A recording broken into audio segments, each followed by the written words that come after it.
I'm the world's most famous Swiss watchmaker, and this is the new unpronounceable watch by Franck Muller.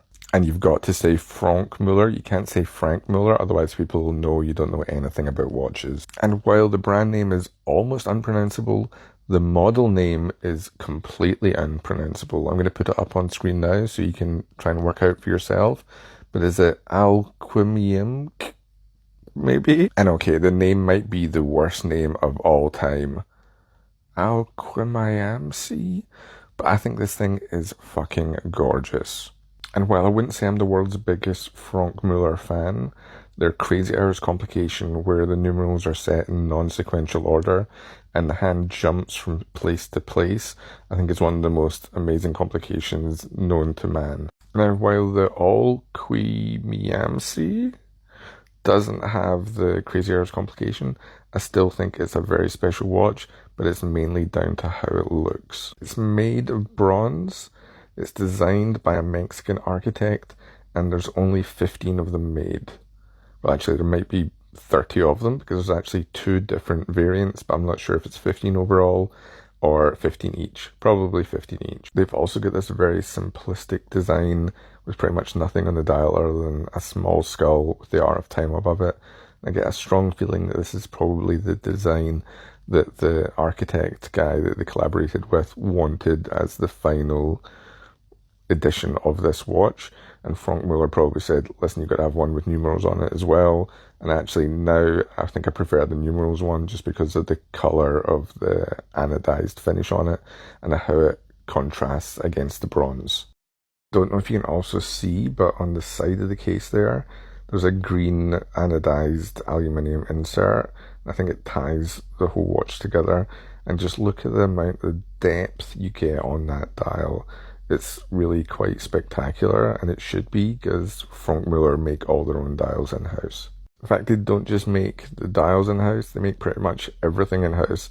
They've got a facility called Watchland where they have all their different factories together. You can go and visit, and I would love to go there one day and maybe see how they make the Crazy Hours complication.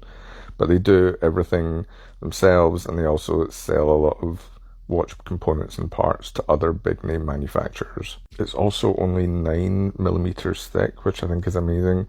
But obviously there's going to be some things I don't like about it. There always are. Like the skull thing, why does everything have to have fucking skulls on it? Why, as men, autistic watch collecting men, why are we so obsessed with skulls on all our watches? We aren't pirates. Like, please, just no more skulls. Although this watch is actually made for the Mexican market, so maybe they've got more of a right to use a skull than for other places. But if you're going to have a skull, just have one on the back. I don't like the skull on the dial. And this is me really nitpicking now, but that's why you come to me, the world's most famous Swiss watchmaker. The crown is wrong. Don't ask me why. It's just wrong. I've looked at so many crowns over the years. I told you not to ask me. It's too small. Something off about it. It's also probably not bronze, because they can't use a bronze crown, so that it's like, it'll be some PVD coated crown to make it look like bronze. But yeah, it's just something off about the size and the design of it. But yeah, I'm really nitpicking.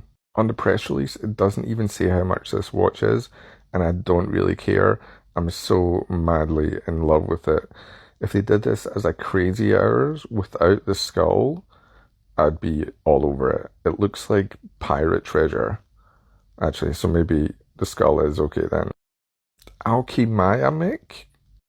If you're Mexican and or work for Franck Muller, please, please, please in the comments let me know how this is supposed to be pronounced. Thank you to all my wonderful subscribers, the MILFs and the non-MILFs. I figured out if I have 973 more of you, then I won't have to work 2 kilometers underground in the gold mine anymore. And as you can see, I'm actually in some gold mining attire just now. This is it's like an ice vest. You put it in the freezer and then you wear it underground. And it keeps you cool because it's like 9,000 degrees down there because you're close to hell.